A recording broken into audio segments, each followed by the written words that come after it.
Thank you for inviting Ben to be in the Legacy group.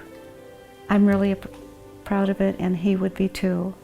And usually the person honored would do the speaking, but tonight I'm going to speak for my husband and hope that I can help you understand him as the man I knew and loved and was married for 61 years. He came into a rather chaotic situation, and his job for the first few years when he was here was to help the department find itself, help the department streamline the curriculum and be in line with accreditation.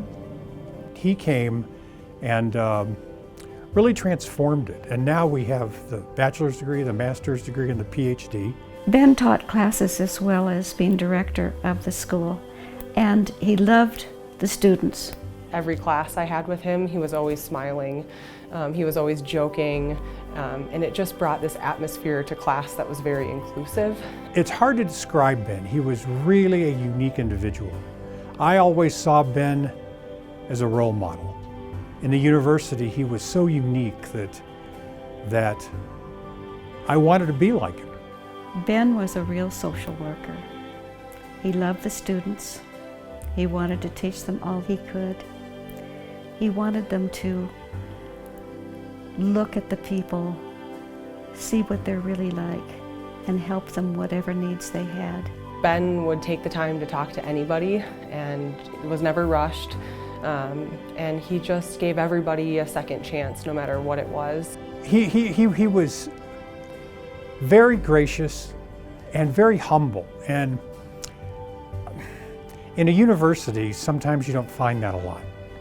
He was always the consummate administrator, and he would get a smile on his face and shake his head and say, well, we'll try again. It was the best class I ever took. His and George's class on animal-assisted therapy was the best class I'd ever taken. Very informative, so engaging. I learned and took away so much from that class. And they would come to talk about HABIC, human-animal bond in Colorado. We were asked to develop a human-animal bond, animal-assisted therapy program like we had in Tennessee. And so while he was so busy, I took it on as my endeavor and founded HABIC.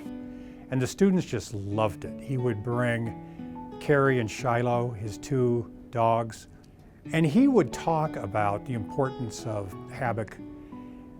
And what struck me was just the relationship between he and Georgia, just a beautiful relationship.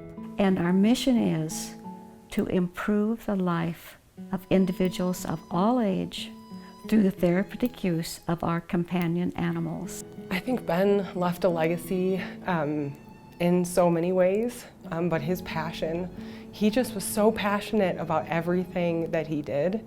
And like I said before, I left more passionate every time I talked to him.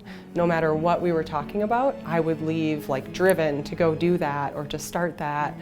Okay, Ben, I hope you've been listening and watching. And I want you to know that our 3 children are fine. Each is an asset to their community.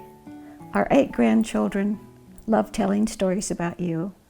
They love to put on one of your funny hats and be silly, just like you were. And they are really benefiting from your leadership all their lives. And Shiloh is taking care of me. And we hope that you are surrounded by our former 9 golden retrievers. So we love you and we miss you.